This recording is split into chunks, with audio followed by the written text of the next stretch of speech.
Sandro Marcos, mga kababayan, dawit sa korupsyon sa anomalya sa flood control fund.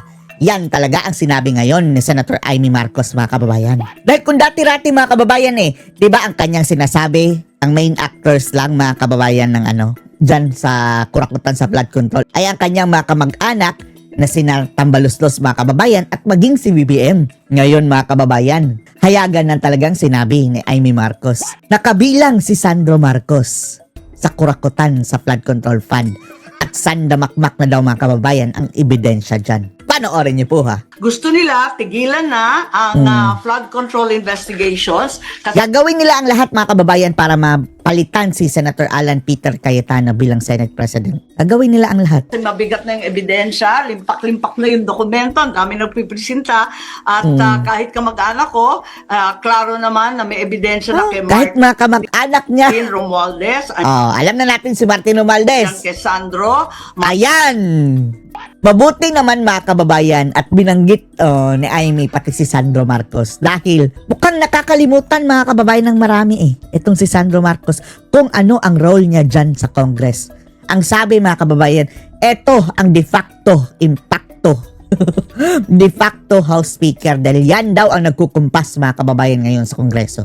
Anong sabi ni Pulong? Para dong hari yan si Sandong naninigaw-nigaw, mga kababayan, ng ibang mga kasamahan niyang mga kongresista. Yee!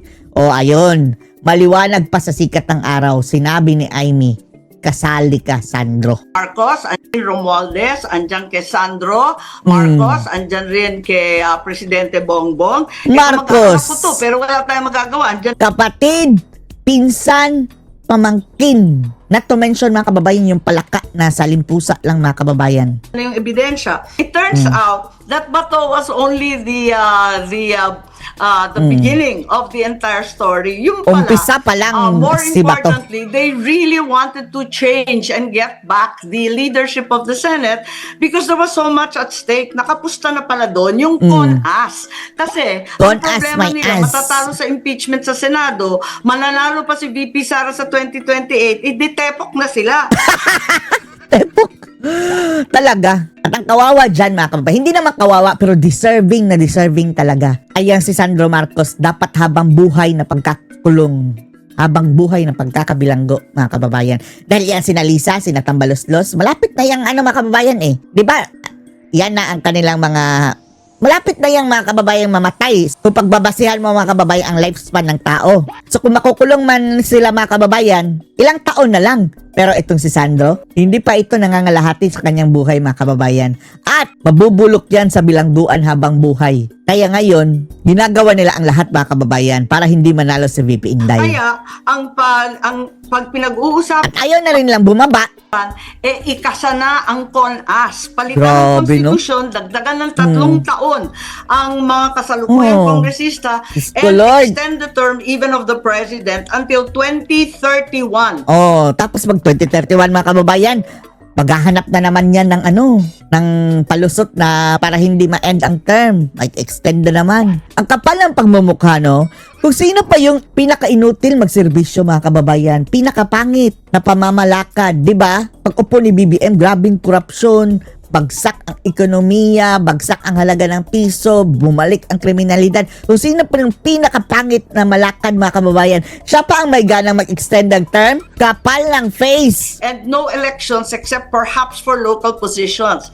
The other alternative was also discussed to raise the age for the presidency from 45 to 50 so that VP Ay, oo. Kung hindi daw lulusot, mga kababayan, ang charter change. Example, hindi lulusot. Papalitan nila, mga kababayan, na sa 2028, hindi makakatakbo ang below 50. Dahil sa 2028, mga kababayan, hindi pa 50 si VP Sara. Parang 49 pa lang siya, mga kababayan. Grabe talaga itong mga ungas na to, no? would be disqualified. Disqualified. So this is a very high stakes game. It has little Ang or daming nothing plan. to do with Bato. He appears to be just a sidelight.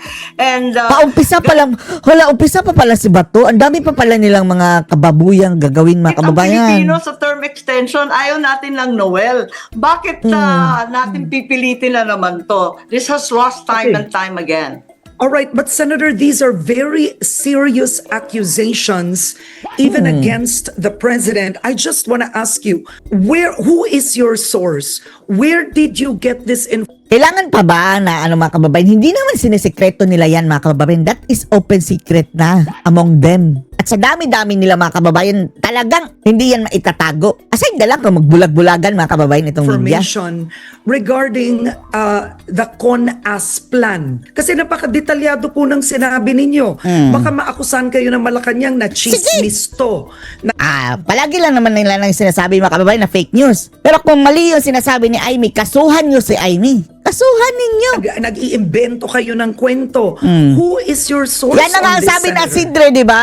Yung walang lieg mga kababayan na sabi na ka-Eric na hippopotamus daw na si Asidre. Yan na nga ang sinasabi. Yes, one of the guys who was there, pinagmamalaki nila, pinag-uusapan, and it was relayed to so many congressmen. If you recall, before the vote on the impeachment, 3 yung incentive package. 20 million Grabe, in no? cash, 200 million, 250 pa in hard or infrastructure DPWH project. Wow! Malamang may flood control pa yan para Kaya pala mga kababayan, no, pati yung mga kumakampi-kampi kaya sa mga Duterte is talagang bumaliktad dahil nasilaw sa salapi. At saka nasa isip nila mga kababayan, wala nang eleksyon eh. Bakit tayo matatakot? matindi ang kickback.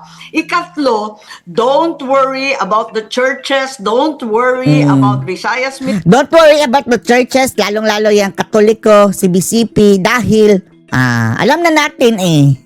Mindanao and the DDS because there will be no election. Noel ang benta nila. Yun ang part 3 ng kakapal. incentive package. Ang kakapal. Tapos, yun nga, gusto nila tigilan na ang flood control investigations kasi mabigat na yung ebidensya, limpak-limpak na yung dokumento, ang dami nagpipresenta at kahit kamag-anak ko, klaro naman na may ebidensya na kay Martin Romualdez, Martin. andyan kay Sandro Marcos, andyan rin kay Presidente Bongbong. Kamag-anak ko to, pero wala tayong magagawa. Andyan na yung Wala ebidensya. tayong magagawa. Pagkatapos yung pinag-uusapan, yung budget na, because July 2027 budget already, and then 2028, alam natin, that's the election budget. And it Yan din siguro no, ang panakot nila mga kababayan no, na sige, wag nyo akong gawing lame duck. Kasi mga kababayan, kapag malapit ng eleksyon, magiging lame duck na si Bangag. So, para hindi siya ibubuli mga kababayan, nagbabadya siya ng charter change. Ay, nako, Bangag! was assured to the congressmen, this will also be the CONAS budget. We are going Mga to as change talaga. the constitution and yun ang gagawin. Magkakaroon ng CONAS na kasalukuyang inuutos. Ayan, at linuluto lang ng maigi. But Senator, But- I mean, but- your credibility is at stake here. You're actually accusing the president of wanting to stay longer in power, which was, I mean, forgive me for saying this, but the very problem that was with your own father, your Yan talaga. Umamin. late father, of wanting to Inuulit stay nga. Ang sabi nga niya, kapikat martial law. in office for a much longer time than he was meant to stay in office. You are Gaya-gaya yan throwing eh. that same accusation on your brother. Do you have the facts, the people, witnesses, sources that are Una, Karen Davila, yung perma nila, yung failed ba kababayan na perma-perma. credible on this, Senator Amy? Kausap ko ang maraming tao. I'm not certain that they'll come forward and be prepared to talk. But certainly, if there's anyone who knows the consequences of self-perpetuation and corruption, it should be me. Ganit ang Pilipino sa usapin ng term extension. Yung palalagain mo, ipapalagi mo yung sarili mo sa pwesto, pipigilan ba natin ang mga Pilipino sa kanilang karapatan? Bilang The same thing mga kababayan, yung ginawa ni Marcos Sr. dito sa gagawin ni Junior. Marcos, ako higit sa lahat, alam ko yan. Alam ko yan eh. Oh, dahil tatay ko yun eh. Ginawa yan tatay ko. Ay, Oh. huwag nilang gagawin yan. Oh. Because the Yun na nga, the Karen oil Davila, ayaw ask niya. was not anywhere. It wasn't discussed at any point, right? I mean, you're the one that actually brought it up today. It's like you've exposed a plan. So what I'm asking is if your sources are credible on this, because Malacanang for sure will not take this.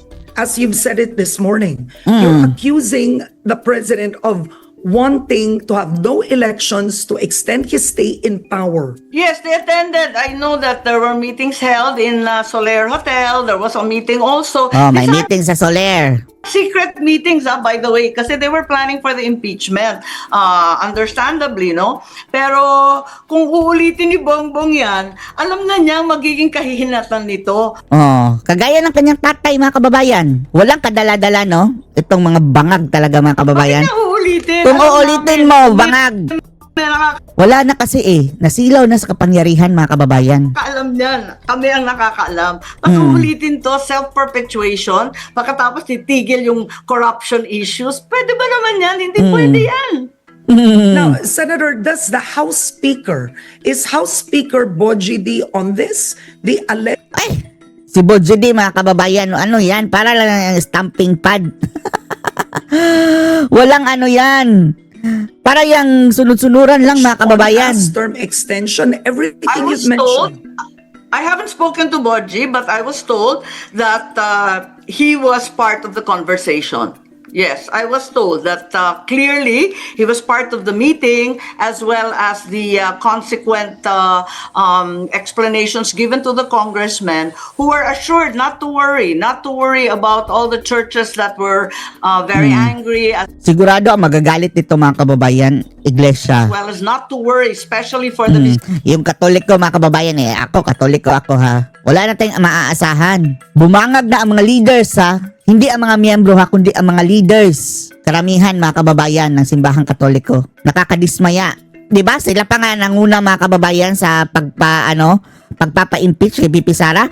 Yan pa nga ang nagsampa talaga, 'di ba? Mga madre, mga pari ng mga adik. Visayas and Mindanao congressmen, huwag kayong mag-alala, wala namang eleksyon eh. Noel tayo, hanggang 2031 kayo, pati ang Pangulo. Grabe, Kung no? Ang kakapal, magkaka-eleksyon, ang pagkamukha. magkaka-eleksyon lang for local positions, governors and down. Wala yung national. Kaya no problem. Bumoto No kayo sa problem. impeachment. Oh. Don't worry. Ganun yun eh. All right. I think on that note, sadly, we don't have enough time, but I do hope that we get to speak about this again in the next few days. But Senator Amy Marcos, now you've convened as an impeachment court. You are a known ally of the Vice President. How can the people trust, frankly, Itanong mo rin yan kay kay Virus. At yung sa 11 mga bugok, mga that you kababayan. will be impartial? Yes, I think in an impeachment trial, what we were talking about is justice and not politics. I swore Oh, kung justice talaga, mga kababayan, no? Dapat si Bangag ang naunang na trial.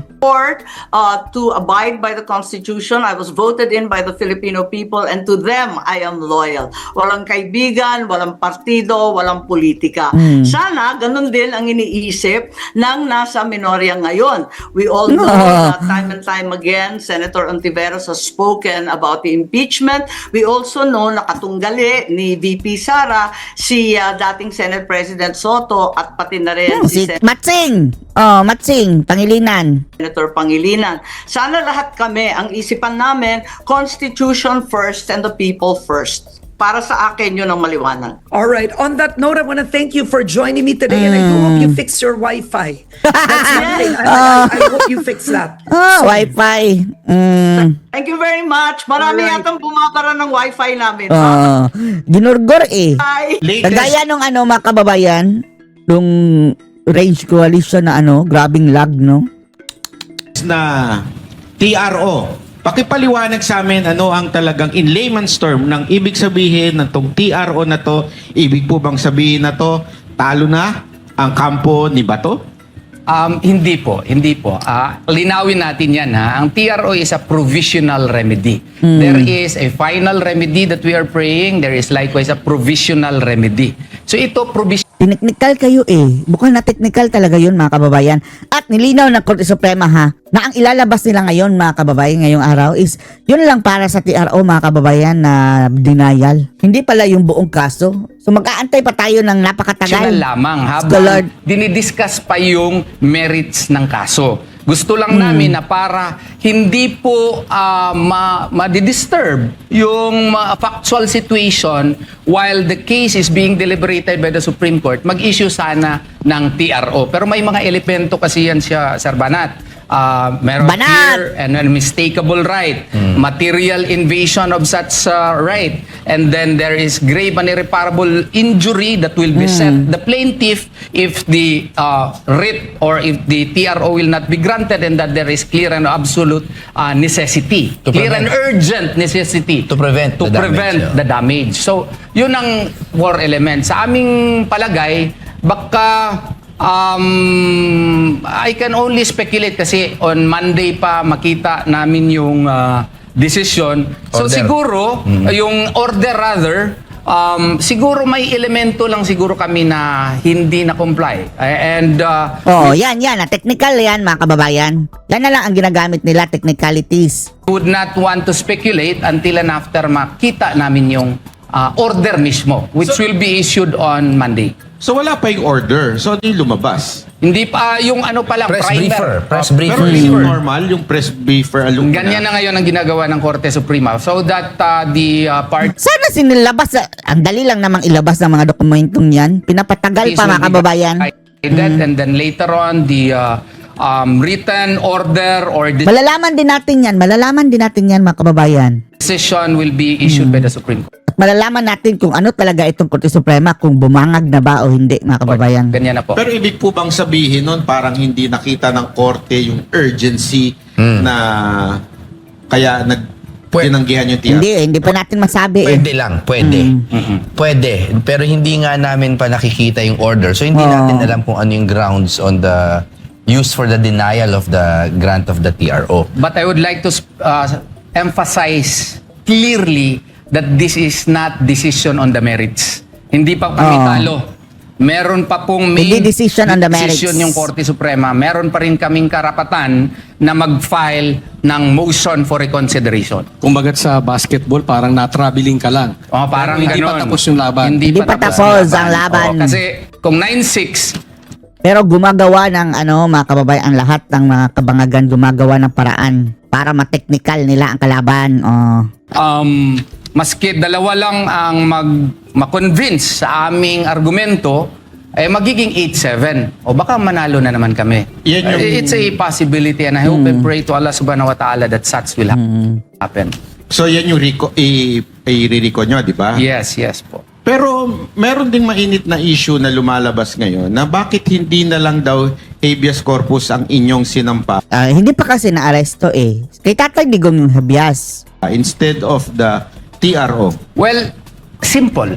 In a, what you call this, petition for habeas corpus, no? Iklaro ko lang kasi may mga kaibigan din tayo, no? Na ginagalang natin elders in the profession. In a petition for Elders. habeas corpus, there is a person who is deprived of his liberty against his will. Yes. So, you file this petition in court, you produce the body. Yun yung ang meaning yan. Ang sa amin kasing palagay, I hope our elders in the profession would understand. Simple question. Who will be the illegal custodian? Who deprive him of his liberty? Yung kay Tatay Digong ang dapat i-habeas corpus Isn't mga it the kababayan. fact that it was Senator Bato himself who went to the Senate? Alam nga naman gawain naming respondent doon, yung Senado. Hindi naman po pwede na i-respondent namin yung NBI. Ang NBI nga yung gustong pumasok. Kung i-file namin yun, it will be given, no? It will be treated by the Technical na naman. NBI as a license. Nag-file kayo ng petition for habeas corpus and ginawa nyo kaming respondent. I have the obligation now to arrest you so that we can present you in court. Kasi ang illegal custodian will be ordered by the court to present the body in court. Para kaming kukuha ng bato, ipatok sa aming ulo at bigyan ng lisensya yung NBI na dakpin siya para ma-present siya sa korte. Pero Atty. Torion, ito muna, bago tayo pumunta doon sa part na yun, hindi ba ibig sabihin ng tao na nagsabing habeas corpus na yun is pinipigilan siyang lumabas? So, Deprivation of liberty nga. yon, oo. Hindi pa mamaya na yan kung nasa loob na talaga or under custody na. Hindi rin Yan kasi lang. it has always been the stand of the Senate that he is always free to leave. Because there is no local warrant of arrest. And that he is free since there is no local warrant of arrest that has been issued. So he can enjoy his Bill of Rights. The foreign warrant of arrest has not been validated here in court. There is no judge which issued a local court. So he's a free man. That is the stand of the Senate. So therefore, technically, when he was in the Senate, from the point of view of the Senate, at least the majority thereof, there is no deprivation of liberty. Pwede pa siguro petition for issuance of writ of amparo. Pero that's Wag nang mo ipilit banat ba? another matter. Mahabang usapan. Ang daming bat-bat Mahabang usapan yan. No? So, ibig sabihin, when you, pag kayo ng habeas, ibig sabihin, kailangan ipresenta nung Nung illegal pumipigil? custodian. Oo, yun. Na sa korte. Paano natin sinong i-respondent ko? Ang Senado. Isingit ko lang to. Ang ibig sabihin kasi po ng habeas corpus is show me the body. Latin yan for show me the body. May 4 na elemento yan, kailangan natin pag-usapan. Merong deprivation of liberty, sinabi niya na. Illegal yung deprivation ng liberty. Entitled to relief, yung dinideprive ng liberty. At fourth, ito yung pinaka-importante, yung respondent has custody. Yan na. In custody na dapat mga kababayan. Custody of the person deprived. Yan ang of pinaka-importante. Which is, right now, wala pang custody. Dahil ayaw mapahuli ni Bato ng buhay liberty. Sabihin mo nang meron yung 3 na yan, assuming arguendo. Sino po ang may custody kay Bato? Okay, to answer your point, may interesting kang point na sinabi kanina na yung mga tao sa labas, kunyari NBI o police, na pinipigilan siyang lumabas, yun ang nagde-deprive ng liberty. My question to our respected friends, does that constitute custody? Ang tingin ba ng korte doon, kung meron mang mga tao pumipigil sa labas, is that considered custody? Parang hindi. It's more of a threat of enforced disappearance. Mas dun ako. Parang may nagte-threaten kay Bato na baka mawala na lang siyang bigla. At yung threat of enforced disappearance, yan po ang nagfo-fall under writ of amparo. Which is why that is more, in my opinion, more of a possibility kesa po sa habeas Pero corpus. sa habeas pa, hindi pa pwedeng utusan ng korte ang NBI. Mamaya na yan, kasi banat kapag mahuli na. Pagkahuli nyo, ibigay nyo sa amin. Ma'am, concern lang din kasi mga kababayan si Banat Bay na baka ipatapon agad sa ICC. Ito gusto nga natin mga kababayan na mag-request na i-block mga kababayan ang pagpapatapon sa in case mahuli si Bato, i-block. Hindi muna payagan ng korte na ipadala siya sa the Netherlands. Sige, hulihin nyo dito. Pero wag nyo munang ipadala sa Netherlands. Yan mga kababayan din ang isa sa mga gusto nating ma-assure ng korte. Sige, wag kayong mapalabas ng TRO pero wag nyong ipadala sa Netherlands. Wag kayong munang papayag dahil kapag napadala na yun doon, napakidnap na yun doon, wala nang magagawa. Yun Makita nga. nyo. Yun nga, pero meron bang isa sa inyo na gusto yun? Which is delikado yun. Delikado yun kasi magiging lisensya na yun ng NBI o nag-file kayo ng habeas corpus I am required to produce the body in court. So therefore, you should not prevent me from arresting him, from getting him in person so I can present him in court. Di ba nga ang argument namin is that the ICC warrant is not enough as of a legal basis para po dakipin si Bato. Yun nga yung sinasabi natin. Pag nag-habeas corpus kami, baka i-construe yan ng court na, yan, meron na kaming basis to have custody of Bato. So contradicting yun doon sa pinaka-main na i-final ninyo. Sa aming pananaw. Of course, meron silang kanilang pananaw. Mas matanda sila sa atin Ang medyo ayaw ko lang, klaruhin ko lang, yung pati kliyente ko sinasabihan na yung abogado ay mali. siguro naman, at least konting respeto lang. Okay lang yun. Yun lang, konting Sanay Ano ba respeto. dapat, attorney, ginawa doon? Tinawagan ka muna? Ay, hindi naman. I-discuss siguro namin Professionally. muna. Professionally. And if he has certain... Ako naman nakikinig ako, especially to my elder profession. But just because I am respectful does not mean that I am a wimp. So I would like also to send a message to my elders that if you feel that you have differences with my opinions, you tell me and let us discuss it. Do not announce it to third persons that I am wrong. Tell it to me and in a very polite manner because I respect you and I expect the same respect. And besides, kayo pinagkatiwalaan ni Bato. Pero allow me to put a parang middle ground argument here. Totoong-totoo na si Atty. Torion has been so respectful at ang haba po ng pasensya. Gusto kong i-stretch yung aking utak. Unawain kung bakit sila naggaganyan. No? Feeling ko yung passion talaga nila for Bato, yung fear nila na mawala si Bato, siguro nati-take over na rin sila ng emotions nila. Ang request namin syempre is siguro more communication with us. Ito na lang no, Supreme Court. Alam niyo naman no, alam niyo naman na ang lahat ng ito is dahil kay bangag mga kababayan. Kapag nakipaglaro kayo dyan, Supreme Court, ibig sabihin bumangag na rin kayo. Us rather than communication with third persons. Rest assured, we listen to them. We revere them. No, so, we do not claim to be better. It's just that right now, ito po ay bigay ng sa amin po lumapit itong tao na ito at that's God's will. Hindi kaya dahil dito sa pag-deny ng TRO, kaya ngayon, siguro, tama yung sinabi mo, frustration na kay Bato, syempre, na nagtatago ngayon si Bato, ganyan-ganyan. At ngayon, naglabas na ng manhunt operation dito. Maybe siguro isa yon sa mga frustration. Yes, Kasi- but this is my point, no? The worst thing that we can do as allies of Bato is to turn against each other, to turn on each other.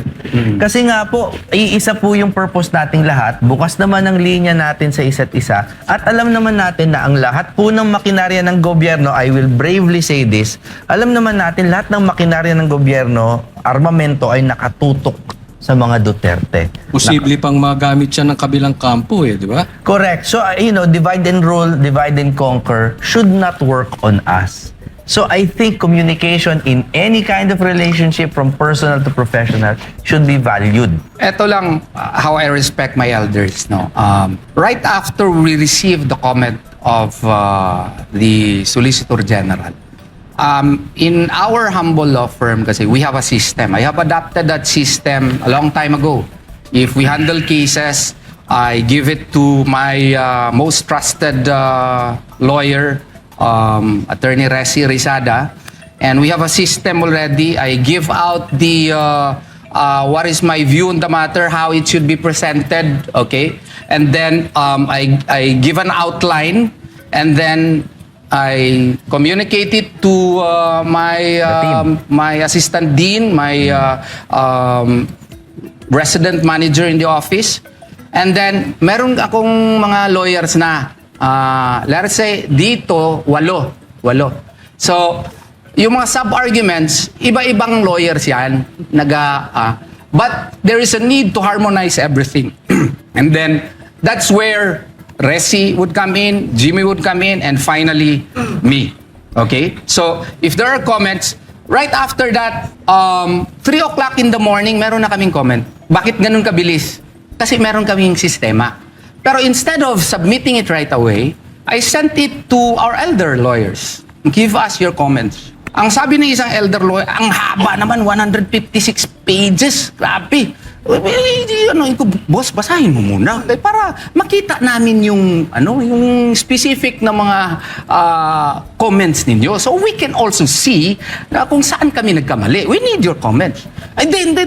Basta, liitan niyo yan bago ko basahin. So niliitan namin. 112 pages. Tapos, grabe, mahaba pa rin ko, boss. I could no longer, I feel na after reviewing it, ito na. Sige. Naghintay kami ng komento. Wala. Pero sinambit ko na, naging 117.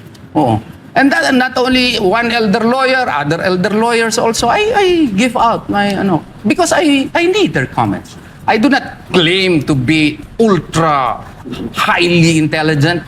I'm also a human being with my own limitations, and I respect their opinions on the matter. But please, treat me also as a human being entitled to respect, because we are all professionals here. And as a matter of fact, meron din kaming iniingatan din ng dignidad. Kaya nga sinasabi ko palagi, I am respectful, but I am also a Muslim. I may be patient, pero dahan-dahan din. Pero Ganun lang. siguro pandagdag, partner, no? Sana po malaman din nila na pati po sila, ang mga pinapayo nila sa amin, iba-iba. No, so baka po akala nila, it's them against us. Hindi po. Kuminsan, pati yung payo ni A sa amin ay iba kay Magkaiba. B, iba kay C. So it really puts us in a very difficult situation, and siguro as they are very experienced people, not just lawyers, siguro naman maintindihan nila that we cannot take everything that they say hook, line, and sinker. That said, we respect them and we await their kind counsel.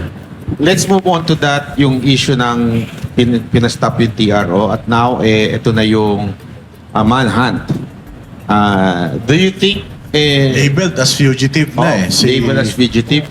Do you think nasa tama ba yung timing o hindi pa dapat inantay muna nila yung Monday bago nila in-issue to? At bakit kaya sila nagmamadali?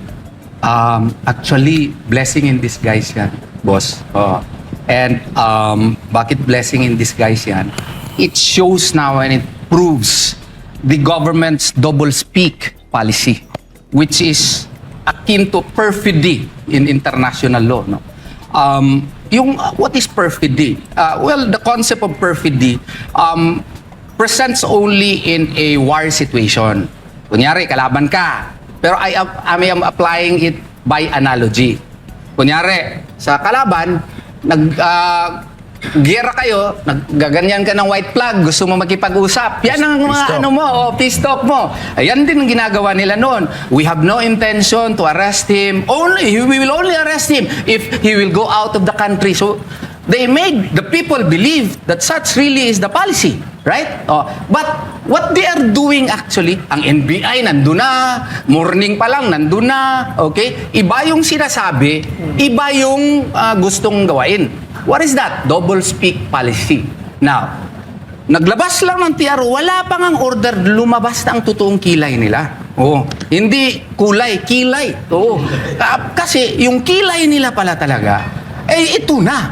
Dakpin talaga nila si Senator Bato without going through the local courts. Ito, iba kasi ang aming, I do hope the people will understand that we are an independent country. We have our own sovereignty. And as such, we have our own 1987 Constitution. Ano na natin yung jurisdiction, kasi principal argument namin, wala nang jurisdiction yung ICC. But granting for the sake of argument na may jurisdiction yan, recognition of a warrant of arrest, foreign warrant of arrest, is different from enforcement of a warrant of arrest. When you enforce a warrant of arrest, coming off from a foreign country, you could not treat it as self-executing kasi may batas din tayo. Okay? You have to pass through the local courts because under Article 59, okay, hindi namin na-accept yung Rome Statute, under Section 1, in accordance with national law, ang pagdakip ng cooperation mechanism ng ICC. So, hindi po pwede, nagdakpin mo lang siya parang manok. Yan ang ginasasabi mo. At ginasabi ko always, at dalahin mo doon sa Netherlands without passing through our local courts. Kaya nga, sinasabi namin, sabi nila, may due process naman. Anong due process? Don't they know that the ICC follows the inquisitorial method of investigation? What is that? Secret. How can we know ano yung kinakaso sa amin? Is secret nga. Bato has never been accorded due process. It will only be the very first time here in our country that he will be accorded due process. Kaya nga, kailangan na dumaan sa ating korte.